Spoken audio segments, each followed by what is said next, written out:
Hi friends, இன்றைக்கி நம்ம இந்த வீடியோவில் பேரடைஸ் பிரியாணியை பற்றி பார்க்க போகிறோம். இது எங்கே இருக்குதுன்னு பார்த்தீங்கன்னா ஹைதராபாத்தில் இருக்குது. அங்கே நான் என்னென்னலாம் ட்ரை பண்ணியிருந்தேங்கிறத இந்த வீடியோவில் நான் ஷேர் பண்ணிக்கிறேன். ஃபஸ்ட்டு நீங்கள் இந்த ஃபோட்டோவில் பார்க்குறது வந்து அப்போலோ ஃபிஷ். ரொம்பவே சூப்பராக இருந்துச்சு, நல்லா குக்காக இருந்துச்சு. நான் சாப்பிட்ட எல்லா ஃபுட்டுமே நல்லா குக்காக இருந்துச்சு. என்னென்னலாம் சாப்பிட்டேன்னு ஷேர் பண்ணிக்கிறேன். அப்போலோ ஃபிஷ் சூப்பராக இருந்துச்சு. அப்புறம் சிக்கன் ஃபைரி கபாப், இதுவும் சூப்பராக இருந்துச்சு.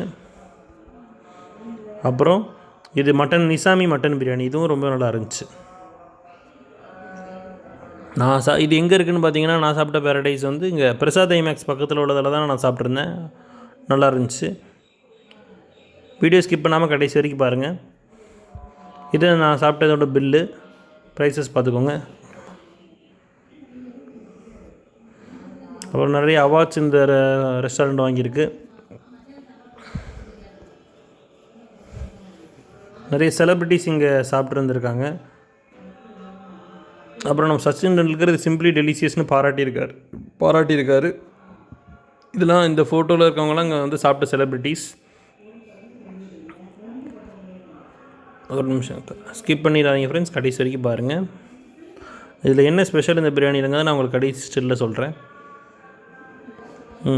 இப்போ அந்த ஸ்டில்லில் பார்த்தீங்கன்னாலே தெரியும் மேலே என்ன இந்த பிரியாணி எப்படி இது பண்ணுறாங்கன்னா, எப்படி இருக்குன்னா, மேலே சாஃப்ரான் ரைஸ் இருக்கும். இந்த போட்டிருக்காங்களா ரைட் சைடில், finest saffron rice on the top. அப்புறம் exotic masala rice in the middle, masala rice நடுவில் இருக்கும். அப்புறம் அந்த மீட் எல்லாமே கடைசியில் வச்சுருப்பாங்க. அதுவும் கடைசியில் மென்ஷன் பண்ணியிருக்காங்களே, heavenly meat and masala the bottom அப்படின்னு போட்டிருக்காங்களா. இந்த மூணுமே இந்த ஆர்டரில் தான் வச்சுருப்பாங்க. சாஃப்ரான் ரைஸ் மேலே, மசாலா ரைஸ் நடுவில், மீட்டு மற்றது எல்லாமே அடியில் வச்சுருப்பாங்க. அதான் அந்த பிரியாணியோட ஸ்பெஷாலிட்டி. இது 1953 இருக்குது. ஹைதராபாத் போனீங்கன்னா கண்டிப்பாக ட்ரை பண்ணி பாருங்கள். இந்த பிரியாணி உங்களுக்கு கண்டிப்பாக டிசப்பாயின்ட் பண்ணாது. Worth for your money. எல்லாமே நல்லா குக்காக இருந்துச்சு. நான் சாப்பிட்ட 3 ஐட்டமுமே ரொம்ப நல்லா குக்காக இருந்துச்சு. போனீங்கன்னா கண்டிப்பாக ட்ரை பண்ணுங்கள் friends. Worth for your money. Thank you friends. By.